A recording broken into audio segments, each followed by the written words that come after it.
Our mission statement here is that we change lives through changing smiles. And that's really kind of our mantra. And in doing that, we know that we want to treat our patients as if they're family. How would we treat our own family members if they were here?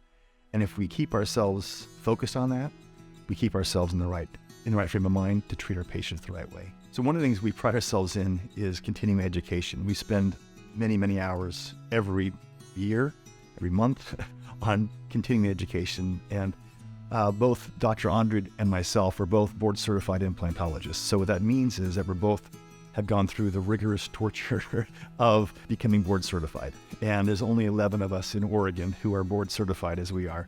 And we take pride in that because it's hard to do that. And it means you've taken many, many hours, hundreds of hours of implant courses, and you've placed hundreds of implants. You have over 7 years of experience. We both have placed my first implant in 1997. So that's 20 plus years of implant experience. And so for us to try to make sure we have the experience that our patients can rely upon is really critical. For us, it's important for our patients to know that we have the qualifications to do a great job. And I think being board certified is a qualification we need for our patients to know that they're getting the best. I think what sets us apart from other offices around is that everything combined. I mean, we're board certified in implants. We have the heart to love our patients and to be kind to our patients, to want the best for them, and also the technology side of it. We have the technology that incorporates all the best of the best that dentistry has to offer today. And so I think all those things together combine to make our practice kind of head and shoulders above many of those around us. One of the things that I think sets us apart also is that having everything under one roof, having the surgeons also be the ones who restore things. You can't have someone pointing the finger at somebody else saying, well, it went wrong over there, it went wrong over there. No, it sits right on our laps, so that we have to make sure that each step of the way is done right, because there's no pointing the finger at anybody else. We are going to have to do it right all the way through.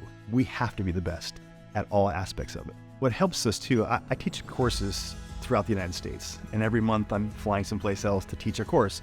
And what's interesting to me is that I look at the doctors who are coming, I'll look them up beforehand, I'll see what the demographics are, how many of them place implants, so I know kind of who I'm lecturing to. And what I notice is that all of them say they place implants. You look at all their websites, they all say I place implants, which gives me a kind of a gauge of who I'm lecturing to. And then when I get there, I'll ask, how many of you place implants? And only less than half their hands will go up.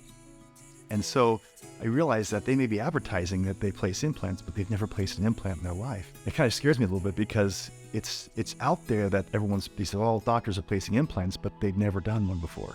And they may be placing their first implant in my course. For a patient looking through and trying to figure out who places implants and who's good at them, they really can't tell from the website. They have to know the doctor, have they really done all they can to be the best in their field. And I think that's why we do what we do, to become the best that we can. Nobody knows who's board certified and who's not board certified.